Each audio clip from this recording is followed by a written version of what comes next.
अस्सलाम वालेकुम व्यूअर्स, उम्मीद करता हूँ सब खैरियत से होंगे। आज का जो हमारा डिस्कशंस का टॉपिक है वो है टफ्ट इक्वेशन। टफ्ट इक्वेशन की अगर हम डिस्कवरी की बात करें तो इससे पहले जो है ना हमने टफ्ट इक्वेशन से पहले जो है ना हमने हेमिट इक्वेशन को डिस्कस किया था। तो आज जो है ना हम जो है टफ्ट इक्वेशन को देखेंगे कि टफ्ट इक्वेशन क्या थी और ये सबसे पहले ये किसने दी थी और इसकी जो है इक्वेशन क्या थी। तो सबसे पहले हम इसकी डिस्कवरी की बात करें तो हमारे पास 1950 में हमारे पास एक साइंटिस्ट था, रॉबर्ट डब्ल्यू टफ्ट। ये हमारे पास एक साइंटिस्ट था जिसने हमारे पास जो है ना हैमिट इक्वेशन की मॉडिफिकेशन करके एक इक्वेशन दी थी, जिस इक्वेशन को उसने नाम दिया टफ्ट इक्वेशन।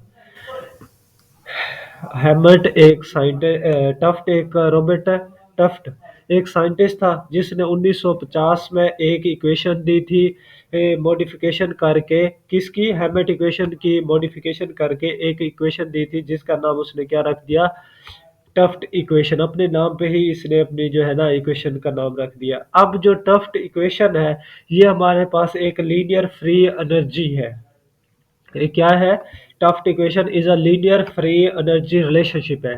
अब ये इसको जो है ना टफ्ट इक्वेशन को हम किधर यूज करते हैं? हम यूज करते हैं फिजिकल और ऑर्गेनिक केमिस्ट्री में यूज करते हैं। मैंने क्या बोला है कि जो टफ्ट इक्वेशन होती है हमारे पास वो लीनियर फ्री एनर्जी रिलेशनशिप को जो है ना डिस्क्राइब करती है। और इसमें जो है ना हम जो है ना ऑर्गेनिक और फिजिकल केमिस्ट्री में इसे यूज करते हैं। अब इसे फिजिकल और ऑर्गेनिक केमिस्ट्री में क्यों यूज करते हैं? क्योंकि हमें रिएक्शन के मैकेनिज्म की स्टडी और इसके अलावा क्वांटिटेटिव स्ट्रक्चर, रिएक्टिविटी, इन दोनों की स्टडी को जो है ना स्टडी इन दोनों पे स्टडी करने के लिए जो है ना हम इस टफ्ट इक्वेशन का इस्तेमाल करते हैं। टफ्ट इक्वेशन हमारे पास ऑर्गेनिक और केमिस्ट्री में हम क्यों यूज़ करते हैं? क्योंकि हम स्टडी करनी होती है, किस पे करनी होती है? रिएक्शन मैकेनिज्म और हमारे पास development of the quantitative structure reactivity. Reaction mechanism की स्टडी करने के लिए और इसके अलावा हमारे पास development of the quantitative structure reactivity.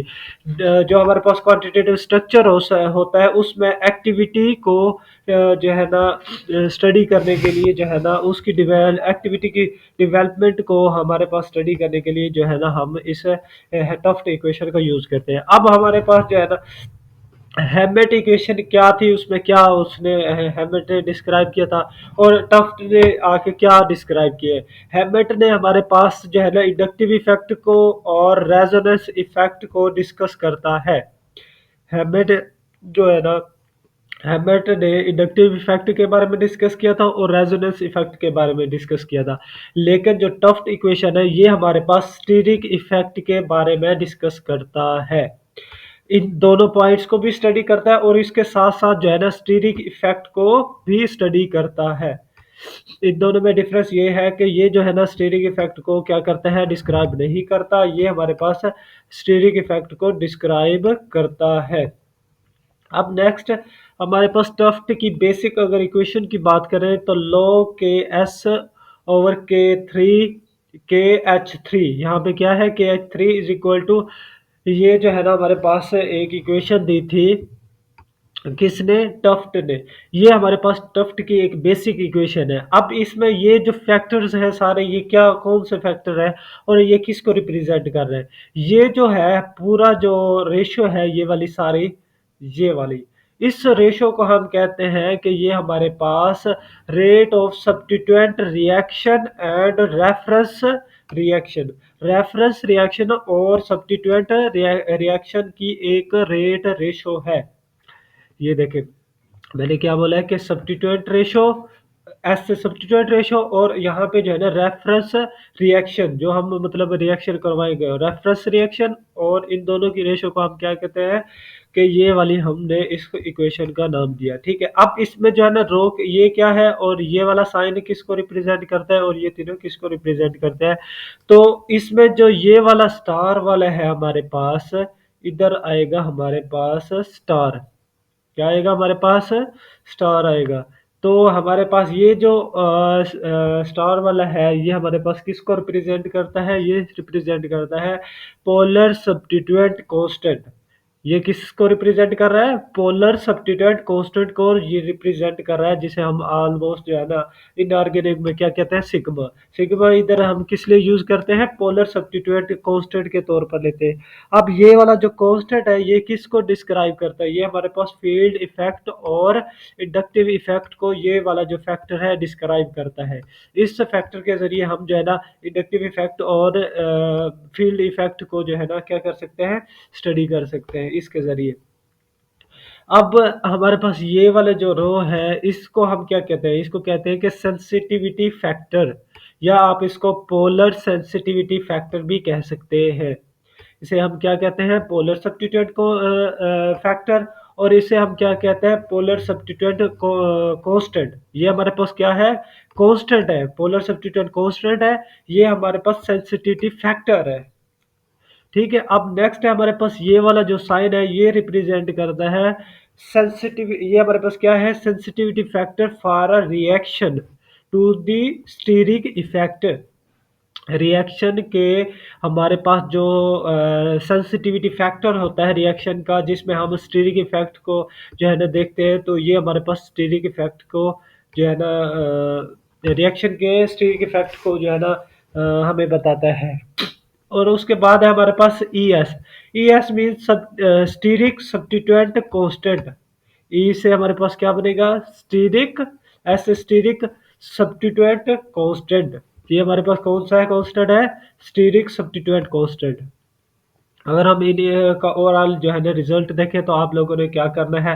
आप लोगों ने इसका इंट्रोडक्शन में बताना है कि 1950 में हमारे पास हैमिल्टन इक्वेशन आई थी, जिसको टफ्ट इक्वेशन आई थी। टफ्ट इक्वेशन को हमारे पास रॉबर्ट डब्ल्यू टफ्ट एक साइंटिस्ट था, जिसने हमारे पास ये इक्वेशन दी थी। अब इस इक्वेशन में हम जो है ना रिएक्शन मैकेनिज्म और development of the activity structure जो है ना उसको क्या कहते हैं? स्टडी करते हैं। ठीक है, उसके बाद हम कहेंगे कि जो हैमेट इक्वेशन है, हैमेट इक्वेशन हमें जस्ट इंडक्टिव इफेक्ट और रेजोनेंस इफेक्ट के बारे में बताती है, लेकिन जो टफ्ट इक्वेशन है वो हमें स्टीरिक इफेक्ट के इन फैक्टर के साथ साथ स्टीरिक इफेक्ट के बारे में भी एक्सप्लेन करती है। अब टफ्ट की बेसिक इक्वेशन की बात करें, तो हमारे पास ये पूरा जो फैक्टर है, इसको हम क्या कहते हैं? Ratio of rate substituent over reference reaction. और इस फैक्टर को हम क्या कहते हैं? कि ये हमारे पास पोलर सब्स्टिट्यूएंट कांस्टेंट होता है। ये कौन सा हमारे पास है?